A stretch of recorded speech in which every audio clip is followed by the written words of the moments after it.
Lads, look, Connor looks a little bit stressed. You okay, Connor? Are you Is that okay? how we're starting the podcast? Fuck, man. Is that Man, how we're you starting the podcast? You highly strung individual. Fuck, man, he is stressed. I'm ready to go. I'm ready to fight. I'm not stressed. But guys, we've got some information. You know what Prantik told me, Nick? This is What our did he tell you? 10th podcast. This is our 10th We've actually podcast. made it this far. We're not dead. We've actually made Probably it. people listening. Grandma's probably doing some downloads for us, you know. Legal However many reasons. views there are, it's how many times grandma's listen to it for sure. No other listeners. But, hey, I'm okay with that, you know. 10 episodes deep. You definitely look stressed. I'm just out here smiling, bringing up our 10th podcast, and I get you two motherfuckers telling me I'm stressed. Underline. Now I am getting stressed. So what is stress according to you, Connor? On the fitness side of things, I think we'll tie into things. So yeah, today's topic is stress. So what is stress? The great Prantik asks. You know, people will use stress in a bad light, and fair enough. Usually there's bad context, you know, we're alluding to when we're talking about stress. But just to keep it simple, stress, I think, can be seen as anything outside of just homeostasis, you chilling out, you do nothing. Basically, you in a coma. So there can be good stresses and bad stresses. Basically, anything that's going to change things, anything that's a deviation from the norm. Maybe we can label it as that. But particularly in the fitness side of things, we look at stress for a bunch of reasons. There are some benefits to stress. You know, we have like things like stress hormones. Like you might have heard of something called cortisol. You might have heard about stuff like, you know, adrenaline, noradrenaline, epinephrine, norepinephrine, depending on where you are in the world. Fun fact, they mean the same thing, adrenaline and epinephrine. So there you go. Yeah, but in relation to, let me just quickly grab something. Yeah, so we need the stress for short-term things. So even us training, us going to the gym, that is putting a stress in our body, believe it or not. Now, obviously, there's good adaptations we want out of that, but therein lies the thing about stress. First, there is a stress, which, you know, can also be a stimulus in a way, good, bad, or ugly, and there's weird adaptations that come from it. So what we're trying to do on the whole is make sure the stress or the stimulus is a good stress that's going to lead to good adaptations. Now, quite often in our life, yeah, stresses aren't good. You know, you've got kids yelling at you, you've got a bunch of different responsibilities that you've got in your life, and, you know, we need to manage it the best we can. So, yeah, I'll leave it there for now, and then we'll get to the second part of that question maybe later. So, Nick, how do you look at stress? Yeah, so the way, basically, you summed it up quite well, but, you know, just to add a couple more points, you know, how I define it is just looking at the ANS, so, you know, the autonomic nervous system, which basically just controls the involuntary functions of the body, just to put it in a scientific term. So within that system, you got your parasympathetic and sympathetic nervous system. So how I look at that is, you know, like Connor, you know, said that there are times where some of them need to be activated. For example, if there is a bear chasing you, the sympathetic fight or flight mode needs to be kind of switched on for you to get the fuck out of there and make sure you don't die. Probably should be. Bad scenario if you're just chilling out and the bear's like, hey, you want to roll this joint, bro? Yeah, well, you know what? If the bear did say, like, let's roll a joint and chill, like, by all means, that parasympathetic nervous system will kick right in. Should be stressed. Yeah, even in that moment, if there's a bear rolling a joint next to me, I'm stressed as fuck. I'm like, what the fuck? I'm out of here. Yeah, so basically, you know, when I look at it, whenever one of those systems is activated, you know, generally one of them is inhibited. And, you know, like, it's all about, you know, finding that right balance, right? Because you're going to find a lot of people in this day and age, especially in, you know, Aussie culture, where we're just so go, right? There is a lot of sympathetic dominant, you know, people out there. So, like, you know, stress levels are quite high. Connor loves to talk about stress buckets and things like that. So, you know, when people are so sympathetic dominant, you know, it really takes a massive toll, not just on training, but just on, you know, regular life, you know, and those parasympathetic, you know, pathways tend to, you know, be a lot harder to kick in. So when you are more on that dominant sympathetic side, you'll notice that, like, things like calming down or, just literally chilling, resting heart rate, like looking at things like that, like blood pressure. These things start to really, change, manipulate, like more like, on the worst side of things. So when I'm looking at stress, or I'm looking at a client that, is basically, we're trying to form a baseline, I'm looking at things like blood pressure, sleep, resting heart rate, seeing where those, levels are at, just to kind of judge, their stress in response to training, their stress in just response to, daily life and things like that. So really looking at those things just to kind of judge what to do with programming and things like that going forwards. Mm-hmm. Very nice. Well defined. Very well defined. Pick, what are your What about thoughts you, on stress? Prantik? How do you define it? Okay. I'll define it with a little bit of a small example that I recently faced. So I was going to this dental department in my school to help out a friend of mine, because she does a bachelor's in dental science. So they have these, they want these actually patients to like get work on their teeth so that they can get more practice on. So I was volunteering to help her out. So the last day I went there, they were checking my blood pressure and they were checking my heartbeat and stuff. So generally, because I'm super athletic, my heartbeat generally stays lower than the normal person's does, even when I'm like, um, I was actually resting on that one of those dental chairs, the really relaxed beach chair. And then they took Yeah. my blood pressure, and it was awfully high. Um, Not high as in like super high, but above the 120 by 100, and 120 by 80 is the normal one, but it was at 140 by 100, so pretty high. So they got alarmed, and they started taking it twice on this arm, and then they took it twice on this arm. So but it didn't sort out. So I was pretty confused and worried. They were worried. So I was sent to the medical department. When I went to the medical department, they took my pressure and it was perfectly fine. So now I was introduced to a term known as the white coat syndrome. The white coat syndrome is something like if there's a faculty in the room of this, someone or the doctors who are wearing a white coat, then you have this imbibed nature in your brain that without you even getting alerted, you will start stressing. And that stress, obviously, as Nick mentioned, causes a rise in the blood pressure. So that can be just a temporary thing, or just a momentary thing that happens right then and there, and then it disappears, as it happened because when I switched over to another facility, where they were in school, and there was much more normal nurses and stuff, the pressure immediately came down and it wasn't normal. And she asked me, "How many eggs do you eat?" And like, "I eat 8 eggs a day." And then she's like, "8 eggs? That's a lot of cholesterol. Your heart is going to get blocked." I'm like, "Hold on. I eat 6 egg whites and then 2 full eggs." She's like, "Oh, okay. That's better. That's better." So she was getting stressed from me eating 8 eggs. So Check her blood pressure. God's sake. yeah. Explains the top number, but that low number was actually quite considerably high. Yeah, it was Pretty high. weird. It was high. Jesus. But then when I read it later, it came out as probably 85 or 86. So that When did was you do like, it later? Just while you uh, chilled out later on the day, or yeah, when was later that? in the day, as in when I went to the other facility after a couple of Okay. hours. And then they measured Yeah. it and then it came down. That other number came down to 119 or 115 or something like that. And That's this pretty good. is systolic and diastolic. That's what I'm talking about.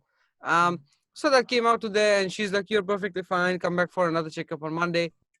So but this fits in perfectly fine with the stress that we are discussing today. So you see, there are various type of stresses. Some stresses we don't know about. This was the stress I never knew about, the white coat syndrome, and it actually apparently stresses you out. So this goes on to say that we have more of the unknowing on our side rather than the amount of things we know.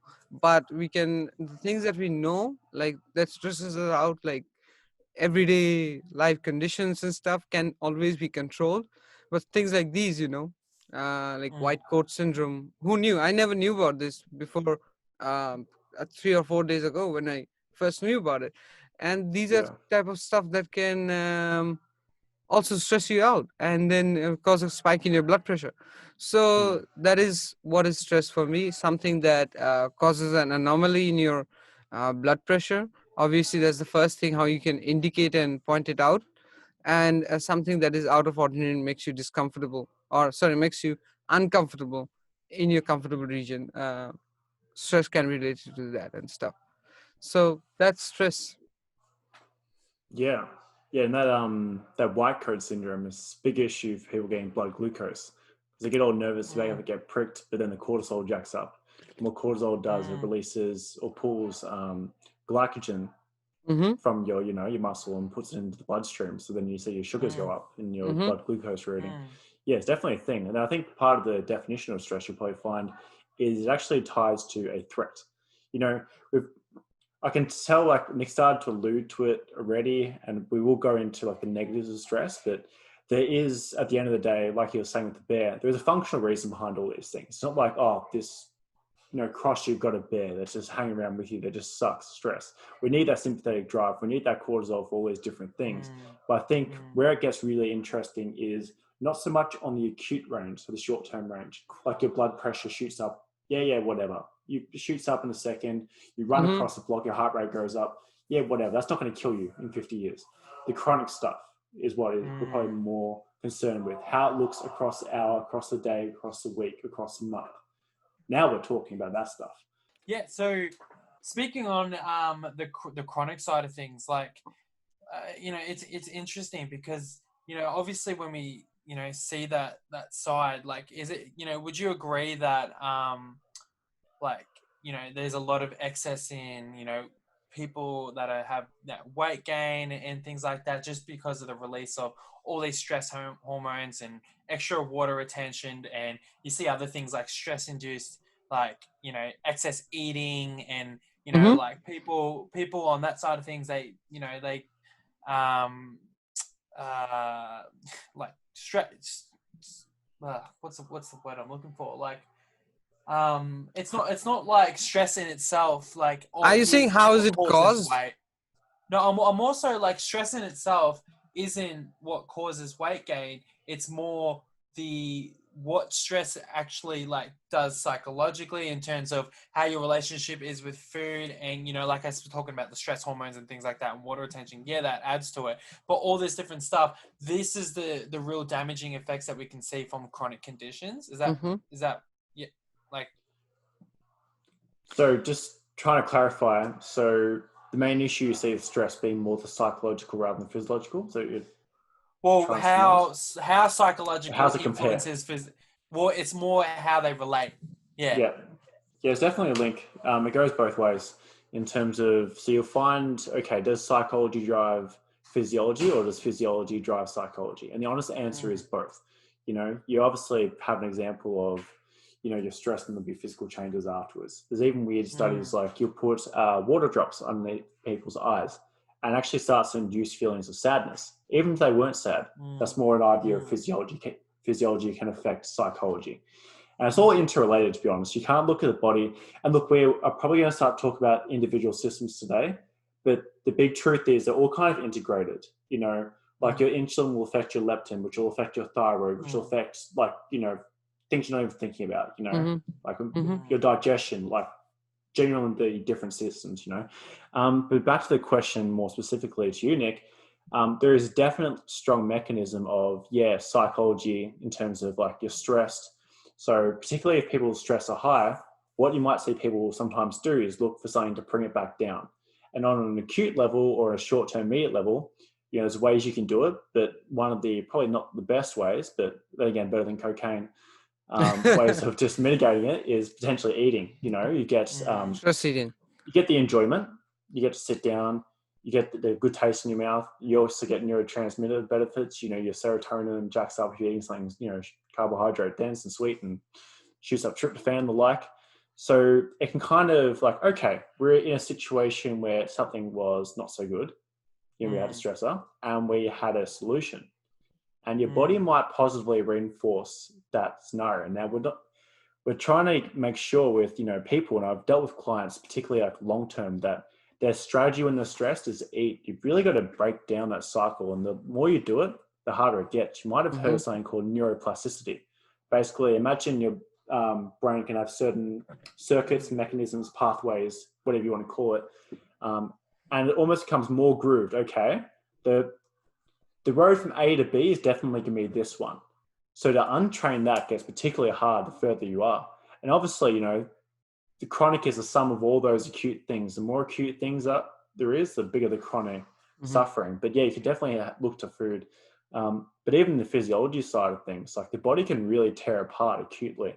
Just on the physiology, doing your best to separate psychology, it's hard, I know. But it can really fall apart that way. You see that in a big way in sex hormones in particular. Like, what about the opposite end? Like, stress causes weight loss. Could that be as the result of, they're just choosing not to eat and due to the fact that they're in such a calorie deficit? Yeah. So if we're talking more about cortisol in particular, so when I was talking about the mechanism of I'm stressed, I eat, that is definitely more psychology based rather than physiology based. When you're stressed, the normal thing is not to be hungry. Like you're kind of talking about with the saber-toothed tiger or the bear chasing you. That's not the time you're thinking about food. You think about other things usually. Because usually, again, cortisol brings, glucose into the bloodstream and it can give a feeling of satiation. Basically, not thinking of eating, like your digestive parasympathetic state isn't bumping away as well as it could be, which might be part of the reason you look to eat more, along with like leptin and ghrelin and the like. Nick doesn't like the weight loss that you're talking about under stress. Does it not fall light when you compare it to the weight gain that is caused more from the binge eating, which is caused by stress? So binge eating outweighs the amount of weight actually being lost by stress. In that way, and you end up at the end of the cycle, you end up gaining more rather than what you've lost. Correct. Depends on the person, Yeah, for sure. No, like this is great. I was just gonna talking about all these different things. How do you manage it? That's a obviously individualized, but very nice question. When we're talking about management, like we're talking about like different management strategies, for different people, and give us a scenario of like a particular person and what kind of management strategy we will give to that person. So, Connor, we'll start with you on that one. Sure, Prantik.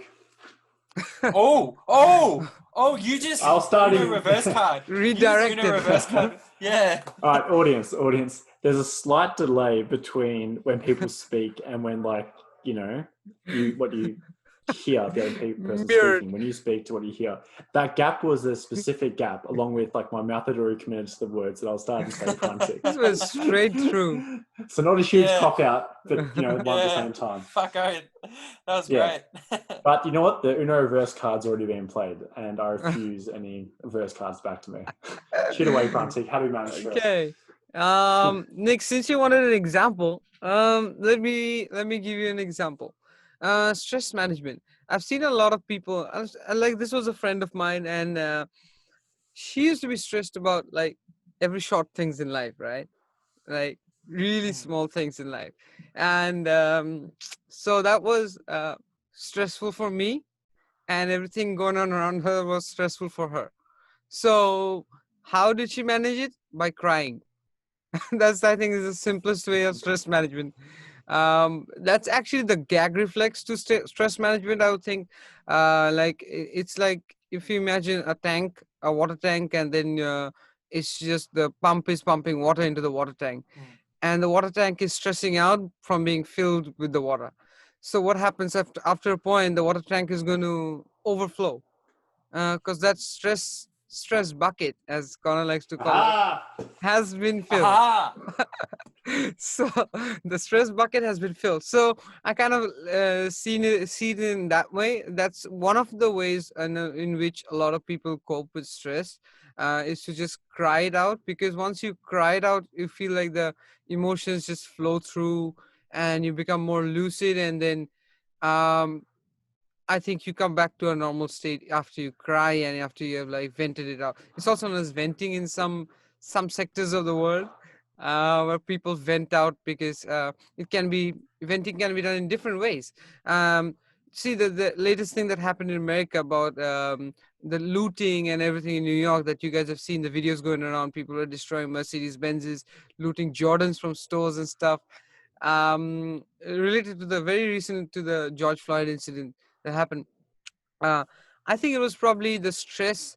I can easily relate the stress that these people had because under normal circumstances, why would you loot? Because they were stressed from all this lockdowns from coronavirus. They were probably not earning so much. Um, Probably they were even if those who had jobs, I don't think any of them had jobs. Whoever were in there looting and stuff, and those who had jobs probably had stress from having lesser shifts and stuff like that. And that was one way to take your stress out through um, physical destruction, um, looting, and other stuff like that. So that's how I related the stress, the anger management, poor Mm. anger management. Uh, so so Not they laughing at George Floyd or anything. That yeah, yeah. audio and listeners, there's some stuff in the background. There are some things in life which you cannot ignore and ignore from viewing. So no, that's my thinking on an example of stress. I would like a lot of people had managed stress in different ways, so this was one of the ways. Feel like that group of people or my friend, whoever managed stress. Mm. All right. Speaking of Um, looting and all the rest, my brother just stole a printer. well, Okay. yeah. So, like, I mean, Connie, you probably had similar people or similar clients, shall I say? In the gym, I've seen a lot of like just individuals basically that sometimes take training too too far, too much. There's times and places for things. So, for example, I've had clients come to me and they're really obsessive in nature about training multiple times a day, um, Mm. and it's funny, like I'd let's say I'd see them on an outing on a weekend, and I know they got absolutely shit faced and things like that, and then like they'll be out all night, and then Sunday morning they'll be up at the gym at like 7 a.m. smashing themselves in some CrossFit type workout, and then Monday morning they see me, oh Nick, can we book in for a session on Tuesday, Wednesday or whatever. I'll be like, yeah, like just thinking in my head, I'm like, man, is this person all right? Like I just saw them like get absolutely like wasted for like the fifth night in a row, and they sleep poor anyway. And I'm just thinking, I'm like, this person, they train multiple times a day, every single day. And see, the thing is like you start looking at like little, little things. You start asking them questions. You just start seeing how they are day to day. And say you do like one set of like a warm up on leg extensions. Like when you start hearing people can be, out of breath, dizzy, Mm-hmm. just things like that. Something's going wrong, right? On a warm And up and a leg extension. literally like, just taking That's a some worry. examples there. Yeah, it's a serious worry, but you know what, like it's it's the law of diminishing returns. Like Mm-hmm. people that they just take things too far, and boom, they come back down that curve.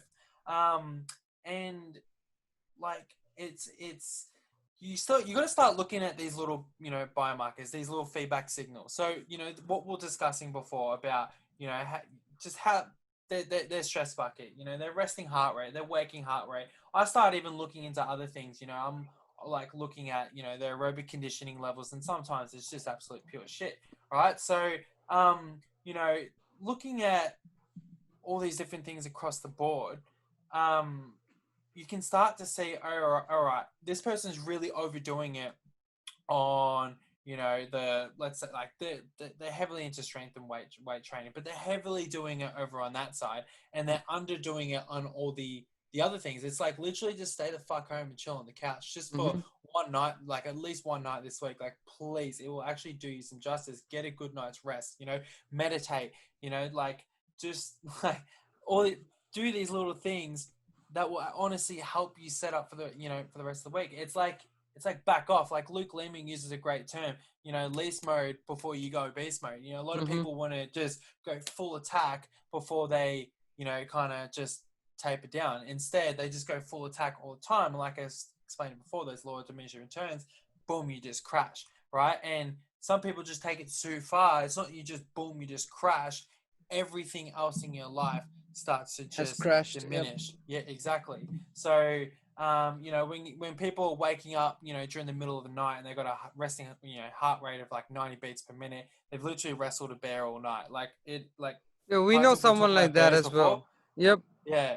So exactly. We definitely know someone who was like that, and For they legal just kept, reasons. oh no, I'm fine. You know, I'm like, dude, you are not fine. Mm-hmm. But Mm-hmm. you know, like there are people like that out there, and what you need to understand is that you need to really like work on your stress management, right, and balance, you know, your physiology, right. So before you're thinking about jumping into any kind of, you know, full on, you know, training program, you know, I know people will come back to me and say, oh, but you know, training, you know, it makes me it helps control my stress, right? Actually, Connor, have you ever had people tell you that when you're talking to them about like stress management and things like that, they say, "Oh no, like training is my stress management." You know, how would you respond to someone like that?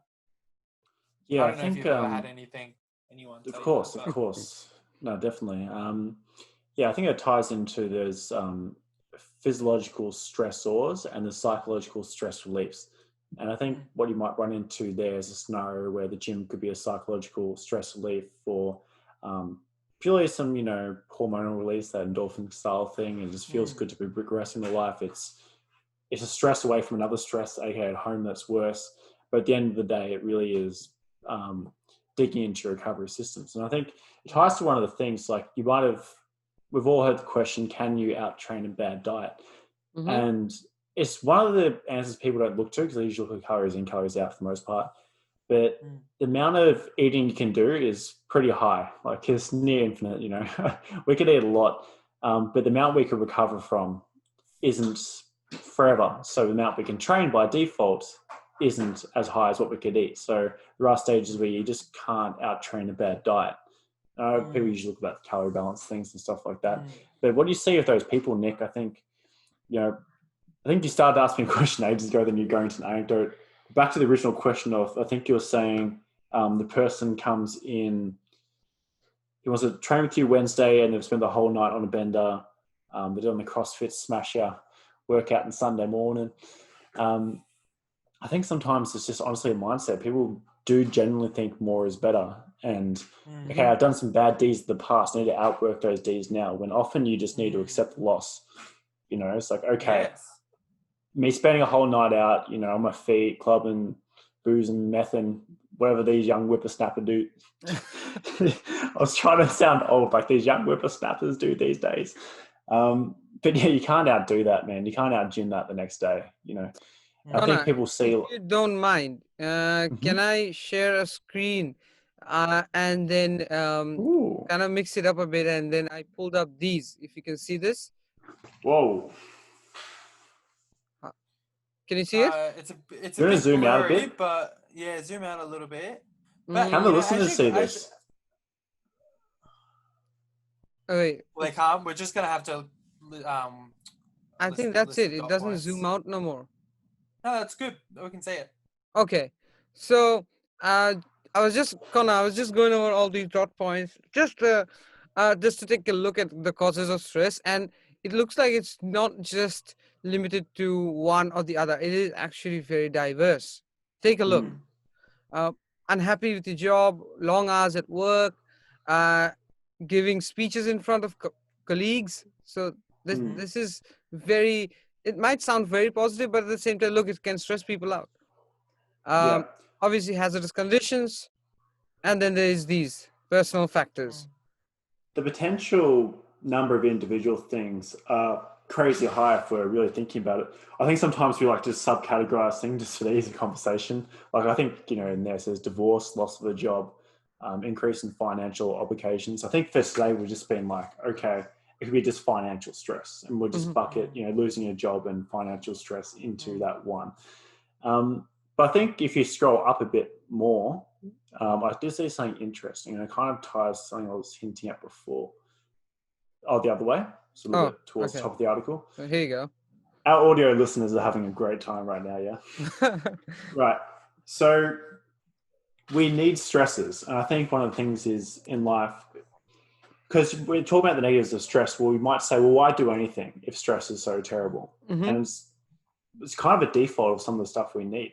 So in this second example, it says having heavy workloads or too much responsibility. And it is true that you can take on too much responsibility. But here's the thing about responsibility. So some of the listeners might be aware of a guy called Jordan Peterson. He's like 150 IQ, leading psychologist. And him and a lot of other people have concluded that the meaning of life is responsibility. So it's like, okay, we need responsibility, but there's only so much we can handle. So almost like training volume, you could look at it. We need a degree of training volume, but we're almost limited by how much we can handle. What we could then look into is we try and find things, okay, what is going to maximize our responsibility that won't overtake our stress thresholds? Now, you could just like add more and more of the same thing at a similar ratio, but often we're looking for things that are going to optimize our responsibility to stress ratio. So if there is a task that's going to deliver more responsibility to you in relation to how much stress that will bring you back down, is a good investment, a good choice. But at the end of the day, we need to be aware that we can have too many stresses. And then if that happens, then all your responsibilities, fall out the window. So I think it's definitely just a managing game. So I think with like, I'm just going to put this out here. FYI, that's a spoiler alert for The Lion King. All right. Continue with what you're saying. Yeah, it is. Simba finally takes responsibility, comes home. So then it ties to like, the how do we manage it question. So again, the first part we do need to realize is it's going to be there. And whether we want it there or we don't, it's going to be there. And it's going to be a combination at the end of the day. We're going to have stresses that we choose and stresses that we don't. So what we can do is make sure we potentially have enough room that if those shit hits the fan, unplanned stresses come in, we're still okay. We're not a complete mess. We leave a little bit of room in reserve, if you will. But then you fill up the things with those that are most important to you, So you look into your life and like, okay, what is going to be a necessity? I can't run away from financial stress. I'm not in some weird scenario where my dad was a billionaire or whatever. I need to work. So that there are stresses that are going to have to be there. So you look across your life and all the dimensions of, your health, your relationships with family, friends, and, romantic side of things, your career, your finances. You look at all these different things, there's going to be a minimum amount of stress you got there. 100%. You pile those in, they're going to be there. And then on top of that, anything you put on top of that, or you preferentially move up, higher or lower among those things based on what's the limiting factor and what can help you across the board or what you're most interested in, you fill up that next. So again, we do need the stress, but we need to make sure we're filling into the right thing that's going to have the best return on investment.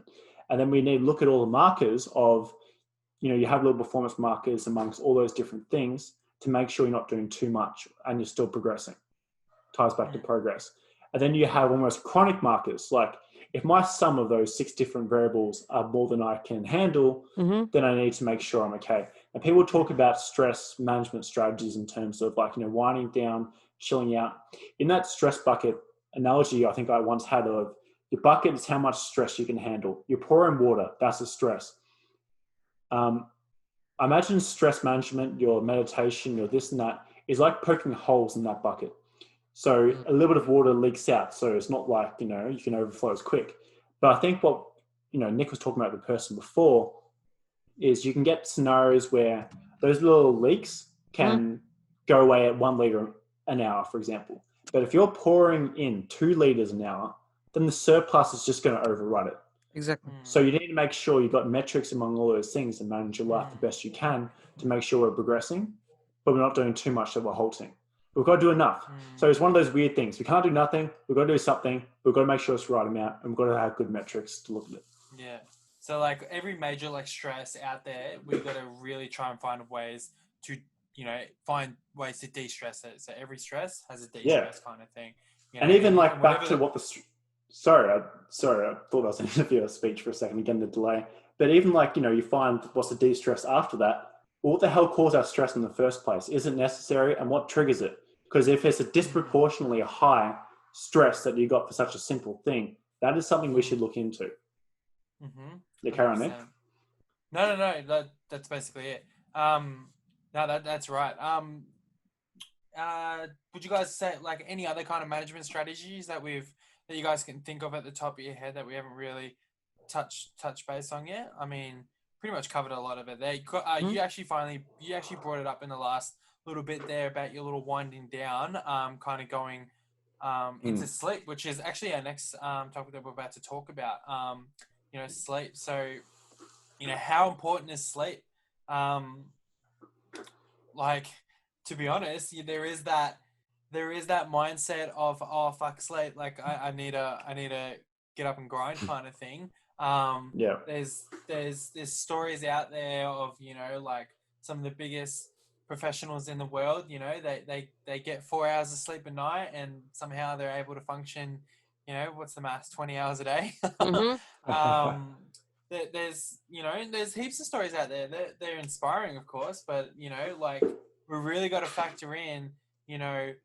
If you're actually not sleeping enough, what can that do to your body from from a very minor thing to how it can influence your performance in the gym, day-to-day activities and things like that. So what do you guys have to say about that?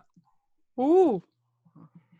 Yeah, sleep's very important. So listeners, again, listening audio only people, Prantik has brought up some age groups and recommended hours of sleep. So Nick's like, how much should we sleep? And Nick's like, how much should we sleep? And Prantik's just brought us to, what's the name of the website? This is probably Mayo Clinic. MayoClinic.org. Is it really called Mayo? Like mayonnaise. Mayo. Here you go. Mayo Clinic. Is that a thing in America where you call mayonnaise mayo? Or is that just Australia? Yeah. Has it got MSG mayo in it? Better be good. Probably. What's that? I said, does it have MSG in it? It better be good. It needs to. Audience, if you're looking for a good, funny weight gain video, Nick, I think you've seen this. Dave Tate talking about his weight gain experience. It's either on Leak FTS or John Meadows. That's amazing because, as we know, he has to go to the MSG kind Chinese restaurants. Oh my god, that was the funniest video ever.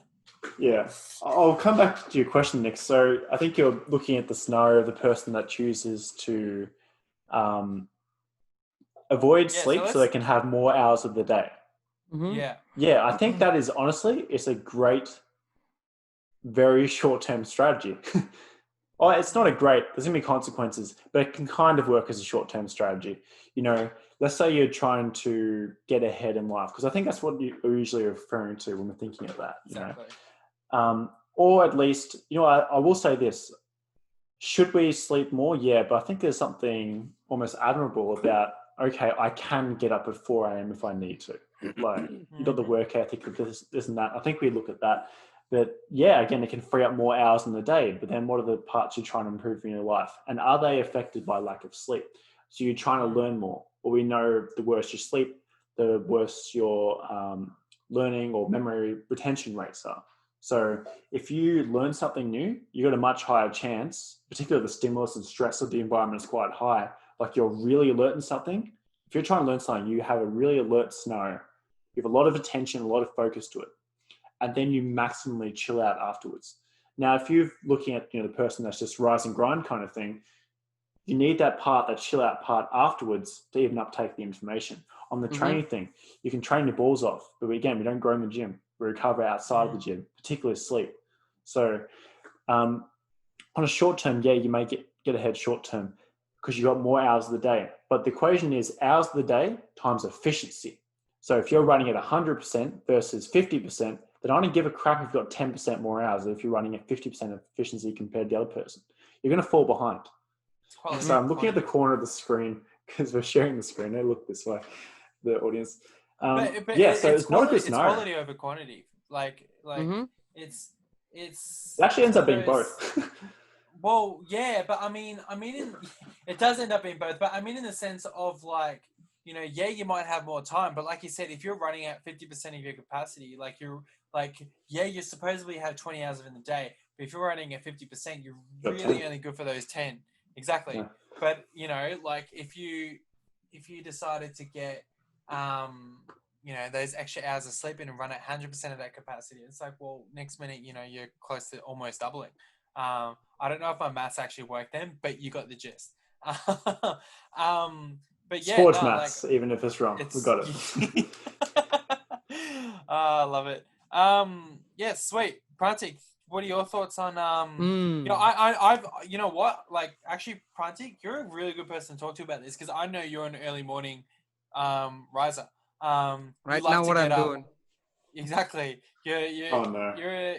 But like, would you say you go to bed early, or do you just say, look, I can like, we saw 7 hours as the bare minimum for an adult, right? Do you feel like, okay, I can literally like just work off 7 hours of sleep? Okay. Ooh, that's a very hard question to answer, Nick.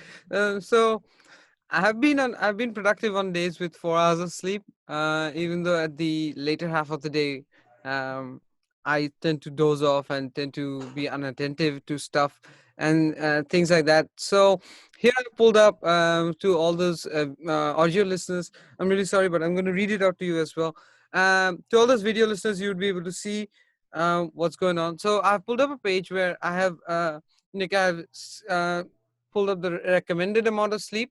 And this is strictly according to the page and the writer itself. I don't know how researched this is, but it's kind of close to what the recommended hours are. So as you see in the list further down, adults who are above the age of 18 needs 7 to 9 hours of sleep minimum. I mean, recommended minimum. But sometimes you have heard great leaders, as mentioned before, that they went with 4 hours of sleep and then they can still have full function. I really doubt that a little bit because according to research here, it says a human being basically spends 1/3 of their lifetime just sleeping. Okay, so you have a very good intimate relationship with your bed. That's 229,961 hours. That's not a joke. That's a lot of hours. Sleeping throughout his lifetime before it passes away and goes into eternal sleep. So regarding this, coming back to the question, Nick, that you just stated, saying that whether I can function or not. Yes, there has been days when I need my best friend coffee, and to really give me that caffeine boost and really function better. And there has been days when without coffee I've also functioned. So probably it also depends on then coming back to the other factor, whether you're sleeping early or you're sleeping late. I feel like it kind of relates to how your mood has been on the previous day while you're going to sleep. I feel like you know me, on a personal level as well. I always try to stay stress-free, and I always try to stay positive and happy about stuff.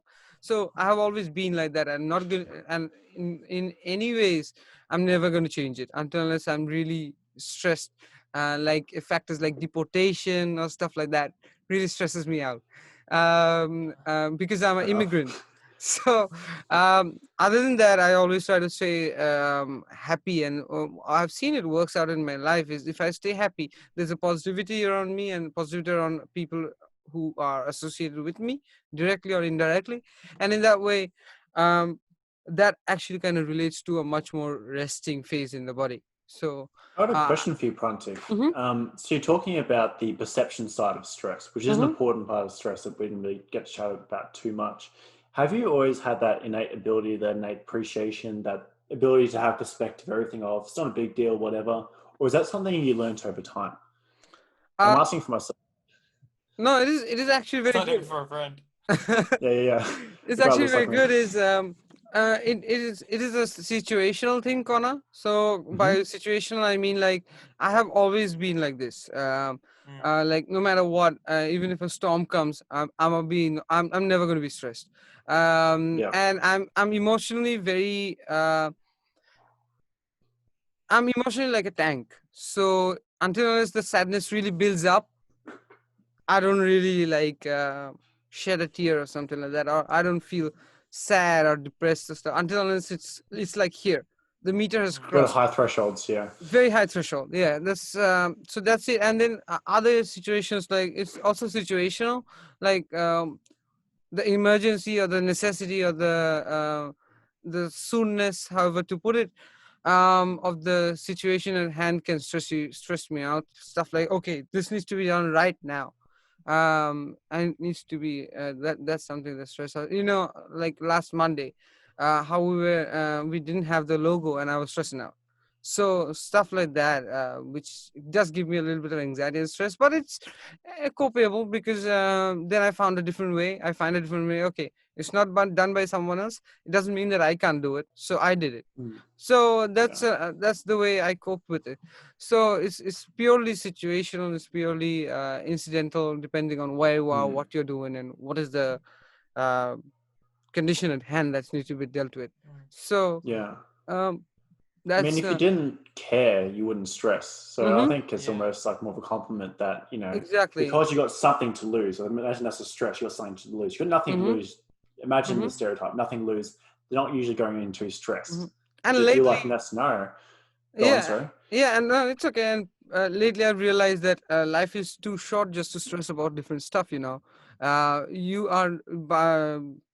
are not in control of your own life because you don't know there are things beyond biological understanding, which can actually bring you back from the dead. We don't have the tech to, or we don't have that kind of sci-fi world we live in where where body swap with the alien would actually keep your memory and then you would have a body of an alien and stuff. So that doesn't exist. That only exists in Rick and Morty.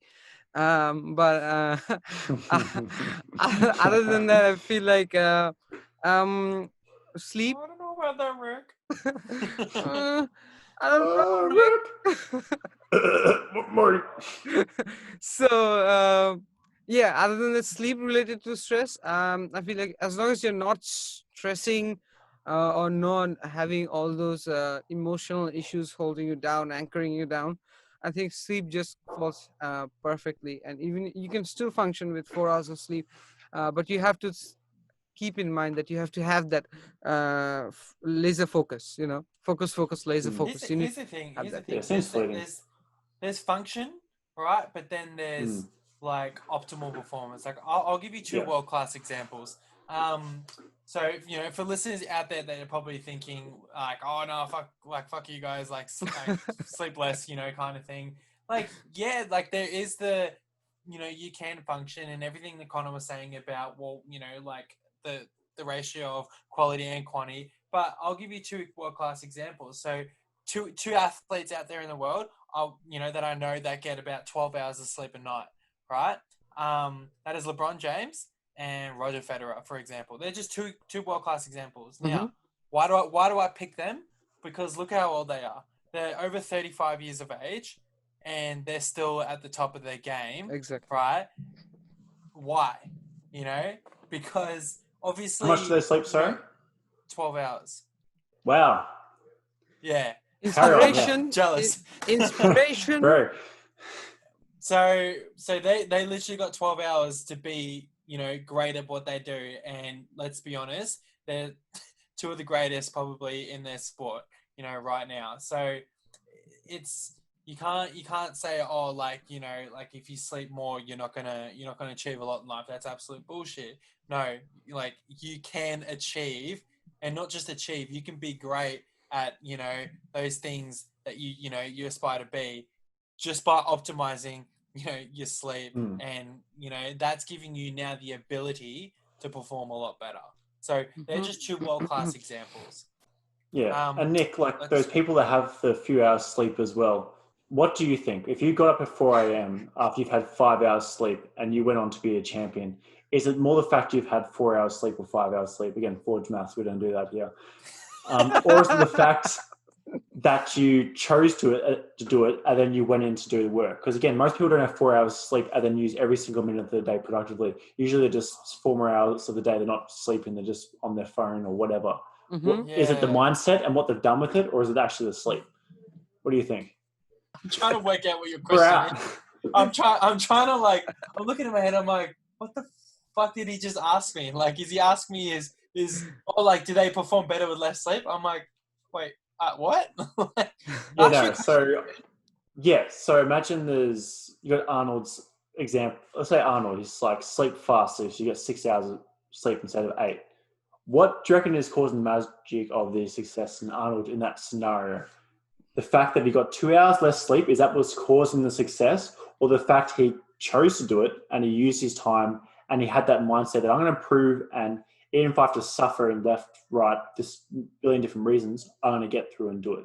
So even if I have to suffer with sleep, I'm going to survive and persevere. Get to the chopper. Work my way through the ranks or whatever. Is it that kind of mindset, or is the fact that he got less hours sleep what brought him to the top? Does that make sense?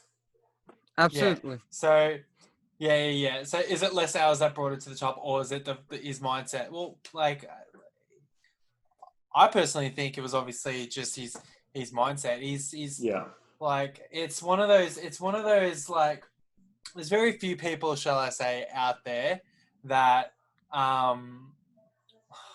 like that probably have that, kind of sticks to the game. Yeah, like it's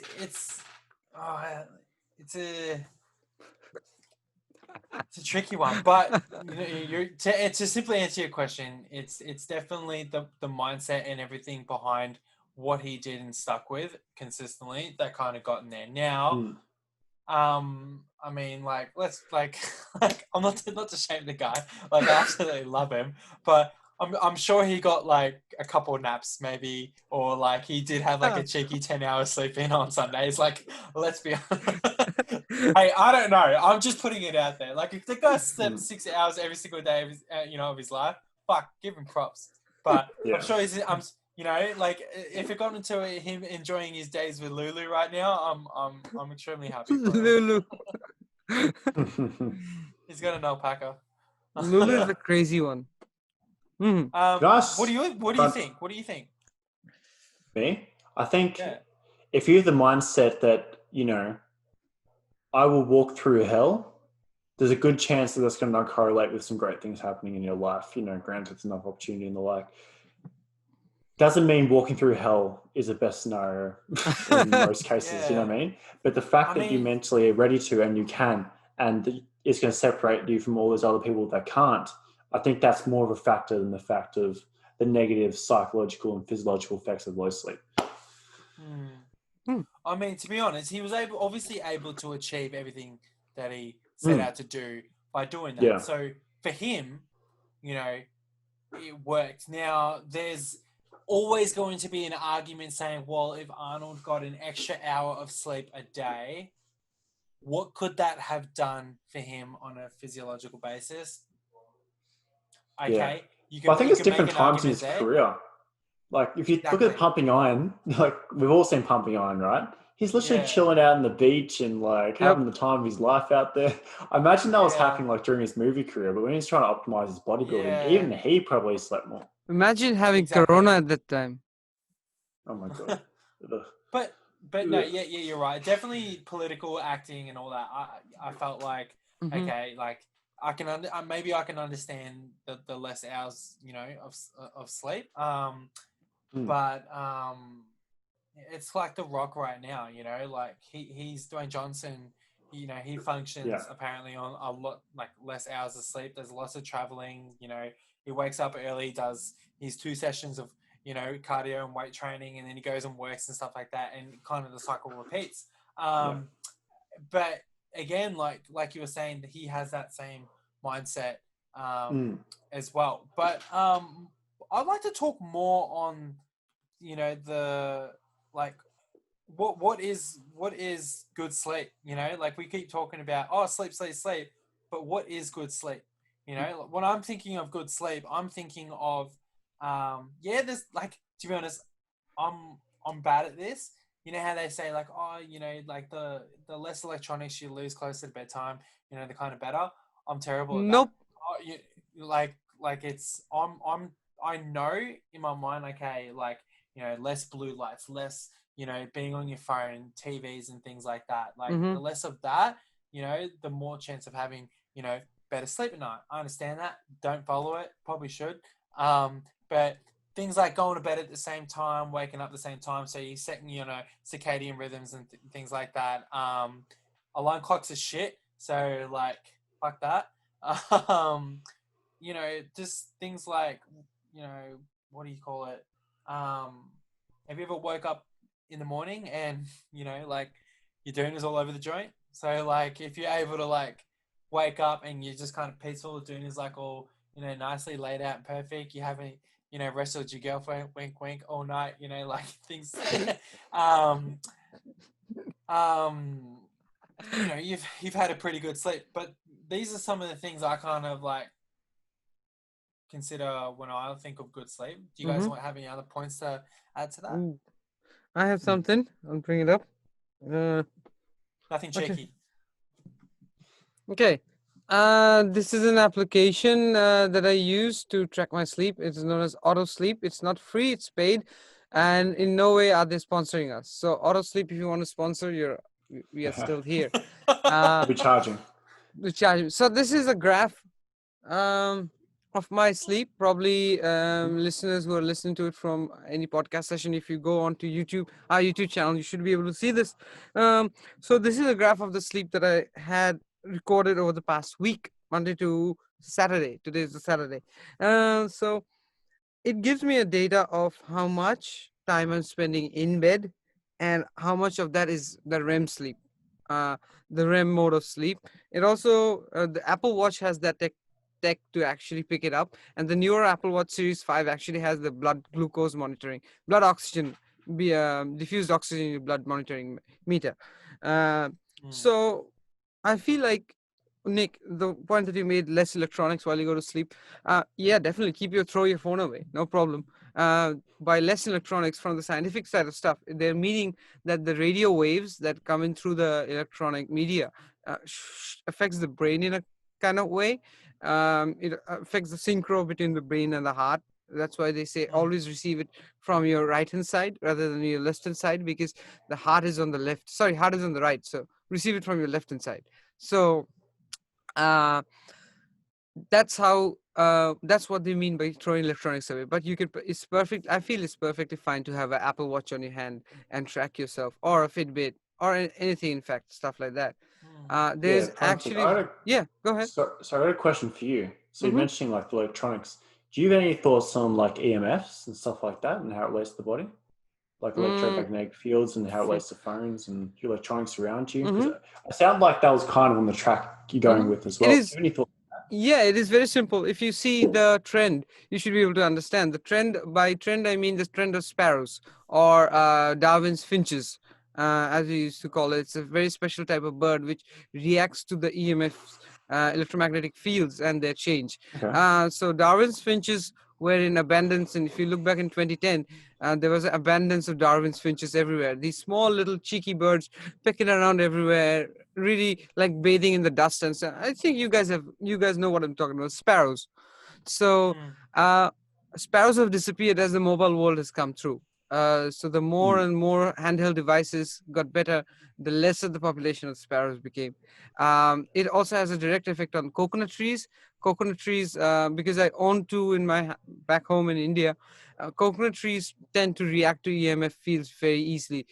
I don't know the science behind it, but it tends to the fruit bearing capacity of a coconut tree decreases, and the quality of the fruit also, the coconut fruit itself, decreases. So I've seen as we progress from having a landline at our home to having mobile devices for each individual, not only did the sparrows disappear, the coconut tree became worse and worse. So that imagine the effect it has on small insects and plants with no brain and stuff like that.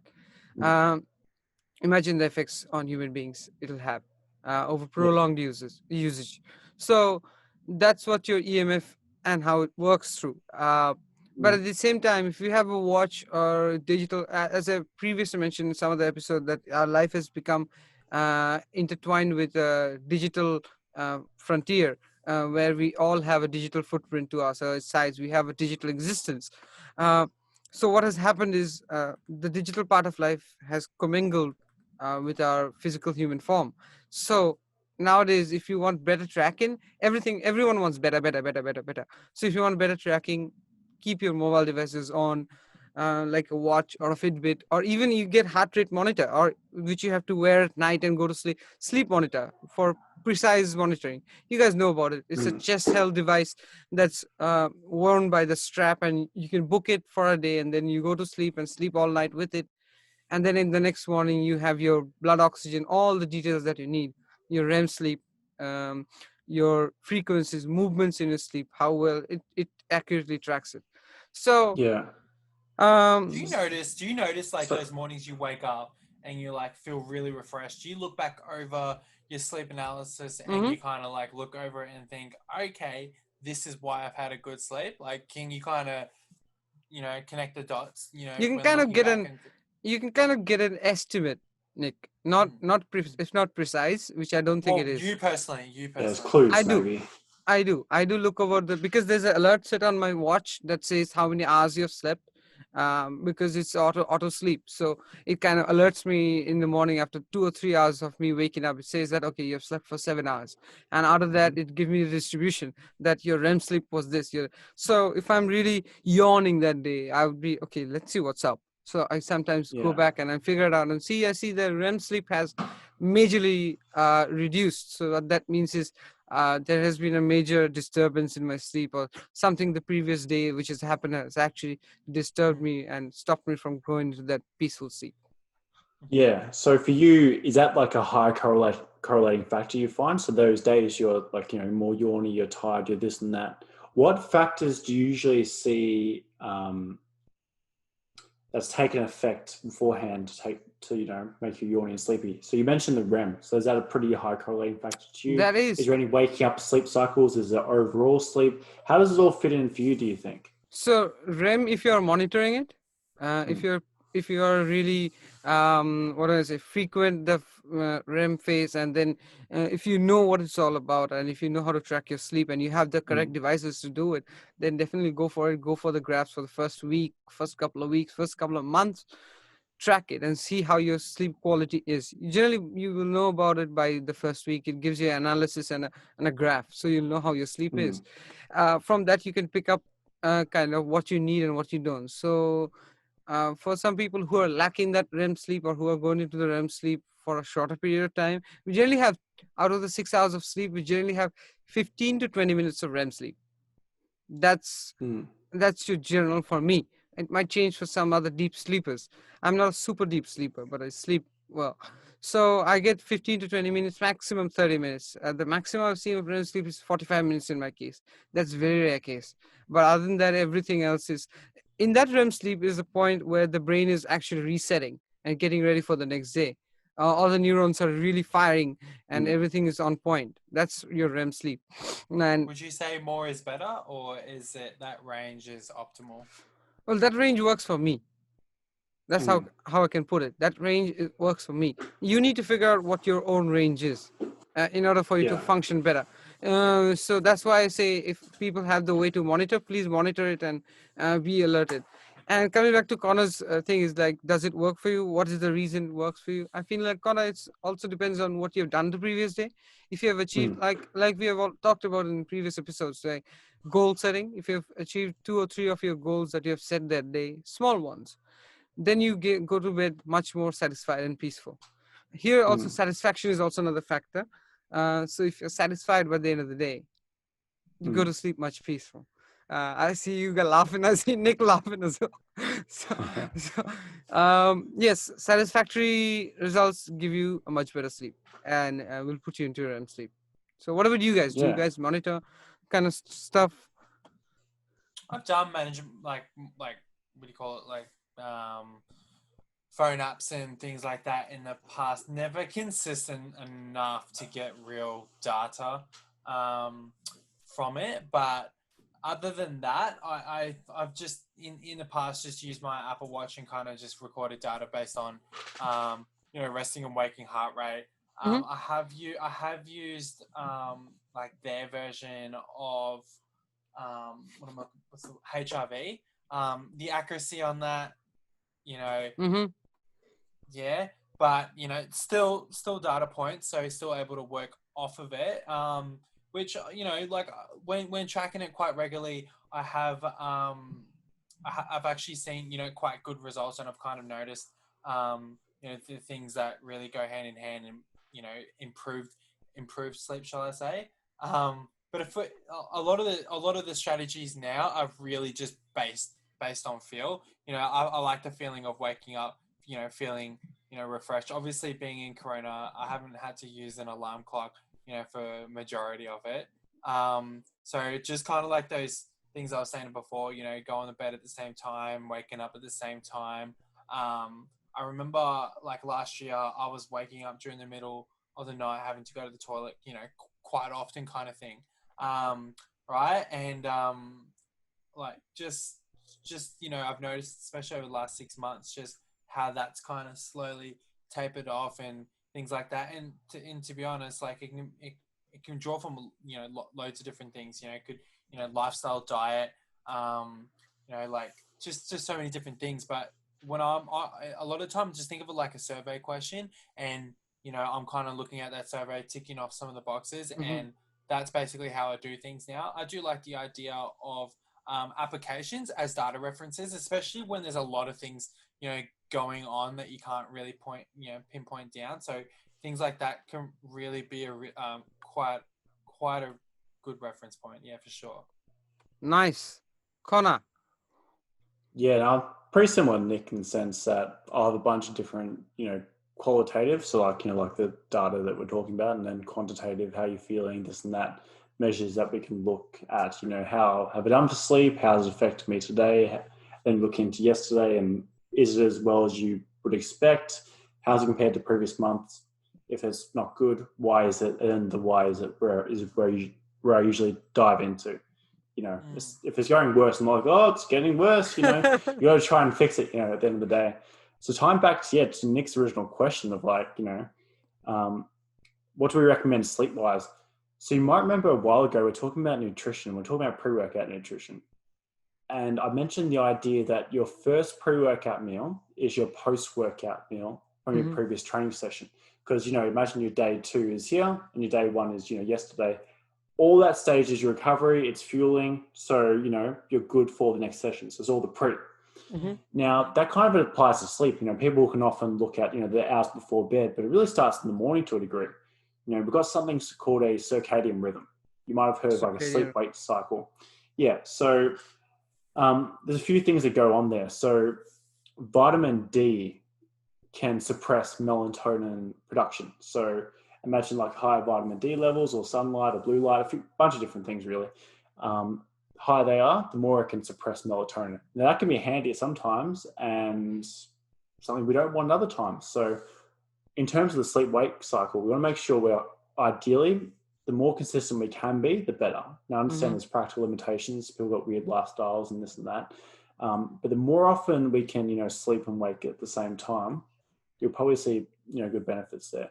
Now, in the morning, to make sure the real wake side of things is really addressed, getting out into the sun early can be handy. Us as humans, it's really rare that we haven't seen sun, pretty early in the day.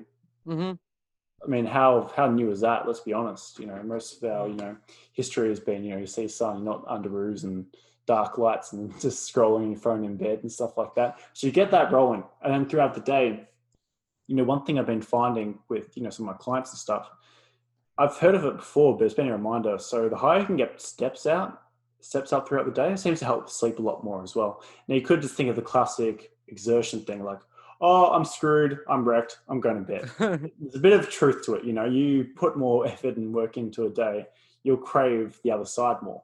Again, more one side of the pendulum swings, the other way it's going to have like a rebound effect, you know? Mm-hmm. So throughout the day, you really try and optimize those things. You make it almost the most antagonistic version of sleep that you can. So you're not halfway dabbling it. And the other part of it is, imagine you need a 10 out of 10 sleep stimulus. You want to make sure most of your days are 1.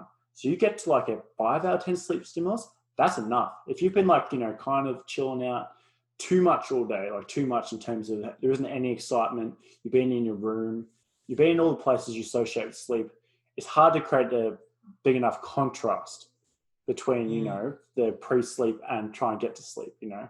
You need an effect, you know. It's kind of like, you know, training. If you do the same thing over and over, we need the contrast to get better, you know, the progression. So then you tie into the nights and you try and do almost the opposite of the day. So you try and make sure things are particularly chill. Ideally, throughout the day, you haven't been spending much time in your room. You know, I mean, there's even research with food. So you might have heard of this one. So people seem to get digestive issues if they eat where they work. Now, that is because they associate their work as a place of stress. So but if you must tie this to your, you know, room, we want to associate that as a place of sleep, not a place of stress. So I actually find it's handy to try and stay away from your bedroom. The more you can, almost look at that as like a sleeping palace, you know, and definitely not a place you're working at and all the rest. And then, yeah, it's ideal to have, you know, not much phone activity and the rest. Just mainly don't do stuff that shoots up dopamine really high. You know, you want acetylcholine, dopamine, things like that. Your more excitatory, you know, neurotransmitters to be not as high, and you want your more parasympathetic, more chill neurotransmitters like GABA, serotonin, stuff like that to increase, because they're going to slow down like the neurons, like you mentioned before, and really help things chill out, you know, with enough GABA in particular. So if you can get that for the most part, then the phones won't affect you as much, because let's be honest, it's really freaking boring to not bring your phone for an hour before bed. I can't comply. I'm be honest. I'm not man enough. I can't do that. That's too boring. Like no entertainment for an hour before bed. I mean, you can write journals, but then you need like lights on and stuff like that. Again, and you can read a book, because I've never got who around reads, that bro? habit. I've never got Yeah, around. just read on your phone. When you were talking about Then you need the getting up lights in the on, you morning, know. So when you go were on. talking before about getting up in the morning and, you know, kind of getting that sunlight, is that for like kind of regulating that cortisol rhythm? Is that what you're kind of talking about there? Well, cortisol, yeah, is part of that sleep-wake cycle. So almost, excitatory stuff. So you might have heard of people who have like an inverse stress curve, or like they get high stress at night, they got really poor morning energy. That can be one of the issues. You got high energy at night, you're not going to switch off. So you need the cortisol higher in the morning, as you're saying. Exactly. And exposing yourself to sunshine can boost those like endorphins to get those. Maybe not cortisol directly, but like if you're doing stuff. So even just your body naturally releases cortisol as you start to wake up. So you're talking about your blood sugar throughout the night, Prantik. You know, that will naturally creep up. You know, you'll be like low, hopefully. So hopefully. And then it'll naturally creep up as a mechanism of waking you up. Particularly if you're consistent. You know, I was tying to the consistent part. Geez, that was hard to not stutter. Consistent.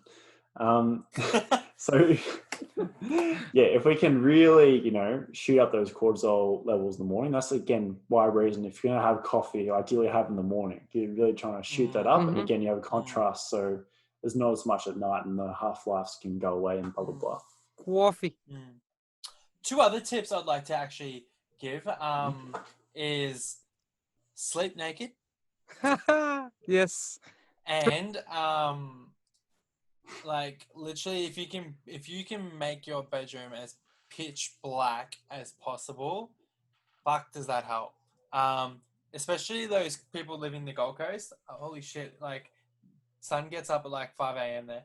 5:30, 6 a.m., whatever it may be. But coming into summer now, you know, like I know, for example, my bedroom, it gets quite light, you know, quite early, and it's annoying. But you know, if you are in a position where you can get your room to be a lot darker, you know, kind of blocking off that light really, really does help. So they're kind of two extra little handy tips. Ticks. Man, Prantik, you're confusing me. But yeah, sorry. Tips that I would just like put out there. Nice tips. I like it. So Nick mentioned you're making sure it's really dark. So people say try and sleep in a bat cave. So dark is one of the three components. Can you guys think of the other two? If you've heard that expression. Is it like pin drop silence? Yes, that's two. So it's got to be quiet and dark. Quiet and And the other dark. part's hard to Cool. conceptually Cool. realize. Yeah, for Cool. sure. So, hey, girlfriend, get away from me. You know? Get the hell away from here. Fuck, man, it gets sweaty. So that means Batman had the best sleep ever. Because he's been But you think of Batman, he's single literally all doing the his most exciting, adrenaline driving stuff at the middle of the night. It's like the worst thing to do. Then against Batman can do no wrong. Hey, it's Batcave. So it's dark, it's quiet, and it's cool. So he gets to sleep during the day. And he wakes up during the night. You know what that reminds me of? So you guys use Headspace. So for the audience, that's like a meditation app. So they've got really calm dude's voice. Yeah. But we're chatting about like Batman. I'm thinking, what if we had like an Alfred version of like him speaking Master over Wayne. meditation? Master Wayne. I'd be like both fired up and ready to sleep. Yeah. Yeah. Master Connor. Master Wayne. Who was your favorite? All right, who's everyone's? Should we stay on topic? I saw Nick was about Good. We're almost done. We're wrapping it up. Who's your favorite Alfred? I think the last character-wise, Michael Caine. I think from a like a relationship to the character, I think I felt with him more. Yeah, Jeremy Irons' voice is just phenomenal. Scar. Mm-hmm. Yeah. Oh boy, yeah, he was good. He was cool. Yeah, Michael Caine's got to be my favorite. Ben Affleck actually might be my favorite Batman, but that's another topic. Bruce Wayne, yeah, Michael Caine was awesome. And Dark Knight Rises, when he cries saying, "I failed you." Yeah. Seriously, if you don't cry at that, you're like his acting is pristine. His acting is really, really good. Actor, yeah. Mm-hmm. All right, boys. So, rather than deviating a little bit from the topic, let's wrap this up. You guys think we have had enough discussion, like good solid points in there? Yeah, for sure. And I think for the audience, I got a question for the audience then. Can you tell me what animal in the animal kingdom sleeps the most hours in a day or throughout the day? And then what animal sleeps the least? I'd like to hear that. Prantik, sloth. You usually Google this stuff. Sloth. Sloth. No, lions do a lot. Koalas. Sloth spends most of its life sleeping. Man, I don't know how they've survived. I hate possums. They're successful. I saw a fat one on my like a huge one. Like it was massive. I was like, holy crap! What did you eat? Anyways, sloth? Some key takeaways, guys. So, just based on everything that we talked about today. So, just some key takeaways from me from a stress sleep point of view is from the stress. Of course, that understand that there is going to be a lot of stress out there that we all deal with. Manage what we can. Deal with what we can't, and really incorporate that into your goals basically, and especially training and things like that. If you're a really high stress person, like just understand that like things might actually take a little bit longer. If you're someone that doesn't sleep very good, and you have the goal to drop X amount of weight or goal to build X amount of muscle, what might take 6 weeks for one person might actually take a little longer for you. We were talking about this a couple of weeks ago, and we just got to understand that people are in different positions and people need to understand, like goals, individualized to them. So from a stress point of view, just understand where you're at, right, and manage what you can and kind of work with that. So that's my tip from the stress point of view, and from sleep. Like I said, just getting into those circadian rhythms and waking up at the same time, going to bed at the same time, and really like when you're looking at stress too, there's a reason why we've kind of paired the two in the same podcast, because they relate. If we can control the stress and we can control as much stress as we can, a lot of things start working for us, and sleep can be one of them. Our recovery can be one of them. So but definitely try and get as much rhythm going in your life, you'll really see a lot of benefits from that. Very nice. I like it. I think Nick, you have covered a lot of points. I just wanted to add whatever Nick said is very important, and I strictly adhere to that as well. The only thing that I'd like to add is the use of electronic media. So right now, it's very accessible and it's very cheap. Getting a smartwatch, not a smartwatch or a sleep tracker or health tracker, is very, very inexpensive. It's like comes for $20, $10. In other currencies, it might be super cheap. The MI trackers are the cheapest and comes at very nice prices. So getting a sleep tracker or getting one of those trackers for you that can track your steps and stuff, it actually helps in goal orientation, and actually at the end of the day might even be useful for giving you a better sleep, or even tracking your sleep so that you can understand where you are with your sleep and stuff like that. So, Connor? That was awesome, you guys. I think that was really good. I don't know if I've got much more to add. Yeah, just when you have stresses in your life, make sure the good stresses for you and they're going to help your life. Manage them well. Make sure you're not overdoing it. Make sure you've got enough. And then for sleep, try and sleep the more you can, the better. Anyways,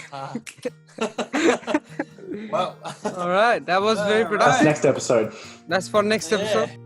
Thank you for watching the Forge podcast. If you enjoyed it, we'd love for you to subscribe. If you want to find out more about us, check the description. And as always, thank you for listening.